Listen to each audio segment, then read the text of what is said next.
One normal day, but ಒಂದೇ ಫ್ಯಾಮಿಲಿಯ 11 ಜನ ವಿಚಿತ್ರವಾಗಿ ಸತ್ತುಬಿಟ್ಟಿರ್ತಾರೆ. ಇದು ಡೆಲ್ಲಿಯ ಬುರಾರಿ ಅನ್ನೋ ಒಂದು ಪ್ಲೇಸಿನ mysterious case. This is day 7. 10 ಜನ ಸೀಲಿಂಗ್ಗೆ ಒಂದು ವಿಚಿತ್ರವಾದ ಫಾರ್ಮೇಶನ್ ಅಲ್ಲಿ ನೇಣು ಹಾಕೊಂಡಿರ್ತಾರೆ. ಇನ್ನ ಒಬ್ರು ಅಲ್ಲೇ ಪಕ್ಕದ ರೂಮ್ ಅಲ್ಲಿ ಜೀವ ಇಲ್ಲದೆ ಬಿದ್ದಿರ್ತಾರೆ. ಫಸ್ಟ್ ಎಲ್ಲರೂ ಇದನ್ನ ಮರ್ಡರ್ ಅಂತಾನೆ ಅನ್ಕೊಂಡಿರ್ತಾರೆ, ಬಟ್ ಪೊಲೀಸ್ಗೆ ಬೇರೆ ಏನೋ ಸಿಗುತ್ತೆ. 11 ವರ್ಷದಿಂದ ಬರ್ತಿರೋ 11 ಡೈರೀಸ್. ಆ ಡೈರಿಯಲ್ಲಿ ಪ್ರತಿಯೊಂದು ಎಕ್ಸಾಕ್ಟ್ ಇನ್ಸ್ಟ್ರಕ್ಷನ್ ಇರುತ್ತೆ. ಇದೇ ರೀತಿ ಕಣ್ಣು ಮತ್ತೆ ಕೈನ ಕಟ್ಟಬೇಕು, ಬ್ಯಾನಿಯನ್ ಟ್ರೀ ಆಲದ ಮರದ ಫಾರ್ಮೇಶನ್ ಅಲ್ಲೇನೆ ನೇಣಾಕೊಂಡ್ಬೇಕು ಅನ್ನೋದು ಕೂಡ ಅಲ್ಲೇ ಇರುತ್ತೆ. ಅವರೆಲ್ಲರೂ ಆಲ್ರೆಡಿ ಸತ್ತೋಗಿರೋ ಅವ್ರದೇ ಒಂದು ಫ್ಯಾಮಿಲಿ ಮೆಂಬರ್ ಇದನ್ನೆಲ್ಲ ಮಾಡೋದಕ್ಕೆ ಗೈಡ್ ಮಾಡ್ತಾ ಇದ್ದಾರೆ ಅನ್ನೋ ಒಂದು ಇಲ್ಯೂಷನ್, ಭ್ರಮೆಯಲ್ಲಿರ್ತಾರೆ.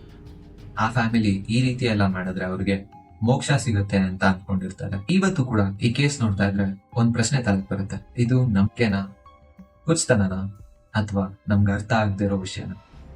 ಕಮೆಂಟ್ ಮಾಡಿ.